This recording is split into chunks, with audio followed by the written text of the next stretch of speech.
في الحلقة السابقة سألنا الناس مجموعة من الأسئلة، ومن بينها منو أكثر شعب عربي صوته حلو وغيرها من الأسئلة الثانية. فخلونا الحين نروح ونكمل الجزء المتبقي من الحلقة.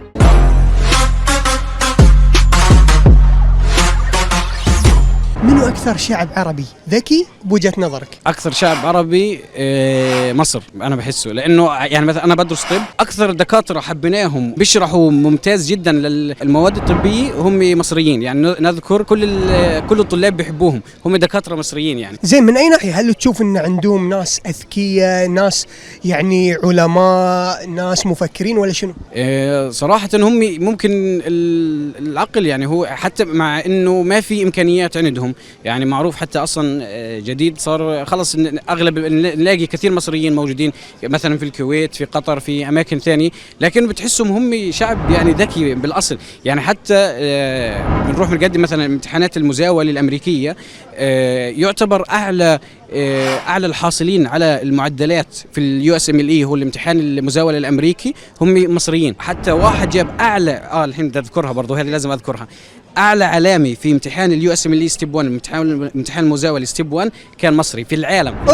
هذه مؤكدة؟ أكيد، وتقدر تبحث عنها وتنزلها. منو أكثر شعب عربي ذكي بوجهة نظرك؟ أنا أقول العراق، لأن تدري ليش؟ لأن أنا أشوف العراق شعب جاي يتطور، بدأ رغم حروب ورغم مشاكل، بس جاي أشوفه يتطور سريع، فهذا أقول العراق. تريد يعني أجاوبك على الماضي وعلى الحاضر وتجمع كلها سوا تريدها بشكل عام؟ العقل العراقي هو من قبل، هو الحضارة العراقية، القراية والكتابة هي بدأت من العراق. كلام كبير هذا. أي يعني أنت يعني هذا مثل ما تقول أقدم حضارة بالعالم. بالنسبة لك أنت؟ أكيد العراق. يعني قاعد تقول شنو؟ أكيد العراق. عندنا طاقات، يعني صح الإعلام يجوز ما واصل لها، يعني مثل ما قال زوها حديد الراحلة، يعني تعرف من العائلة المنحدرة مالتها يعني شنو كانوا أهلها، يعني بالإضافة إلى باقي أكو هواي موجودين عباقرة بالعراق، الإعلام ما يغطيهم كلهم، لذلك فأنا أقول لك العراق بصورة أكيد يعني 100% العراق. منو أكثر شعب عربي من ناحية الذكاء بوجهة نظرك؟ إذا جاوبت راح أكون متحيزة. ليش؟ لبلدي طبعاً. كل المغرب أحسك يعني ما شاء الله تبارك الله. يعني صراحة يعني المغرب حسيته انشهر في كثير أشياء، وما شاء الله يعني في ناس بتحكم في النازة، وفي يعني في أشياء كثير. وتاني بلد يعني مصر، ما شاء الله مصر يعني فيها نبغاء، فيها عظماء، فيها ناس يعني تعرفت عالميا من جميع النواحي. منو أكثر شعب عربي تشوفينه يتصف بالذكاء؟ يتصف بالذكاء؟ شعب تونس. في هاي ما بالثقافة، شعب ما حيلنيش. واحدة شعب تونس. أنت بالنسبة لك؟ تونس على طول قاعد جابون تونس. أنت عم تسأل توأم هلا؟ اي والله صح، وايد اجاباتكم لهالدرجة التوأم لازم نفس التفكير، نفس كل شيء. والله مصنفين من أكثر البلدان ذكية في العالم. يعني هل فعلا التونسيين يعتبرون من شعب عربي أذكى شعب عربي مصنف يعني صراحة.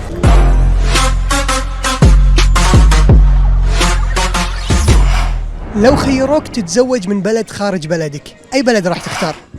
صراحة بحكم العادات وبحكم يعني قرب العيشة ونمط العيشة، ممكن أختار من بلاد الشام، يعني مثلا ممكن أختار من سوريا، من الأردن.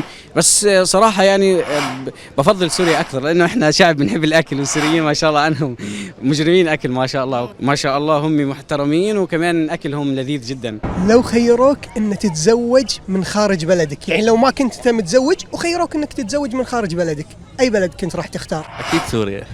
أنت مشكلة قلت شيء قاعد تقول أكيد سوريا، يعني أخاف لا يكون شو اسمه، أنا مالي شغل.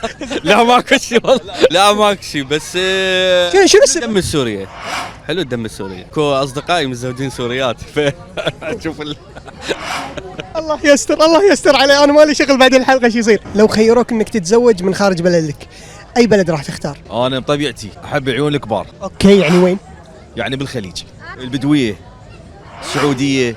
بدوية؟ اي السعودية منا، يعني هاي ماكو، اموت على العين الكبيرة تصير وسيعة على كلامكم، والحاجب. دائما انا اتابع المسلسلات البدوية واشوف انه هاي زين، بس انصدمت بعدين. قل لي شلون؟ الممثلين طلعوا كلهم سوريين. لو خيروك انك تتزوج من خارج بلدك، كنت اي بلد راح تختار؟ أكيد لبنان، جمال لبنان، خصوصا جبال، منطقة الجبال، إذا عندك فكرة عنها، على الشمال بالضبط. لو خيروش تتزوجين من خارج بلدك، أي بلد راح تختارين؟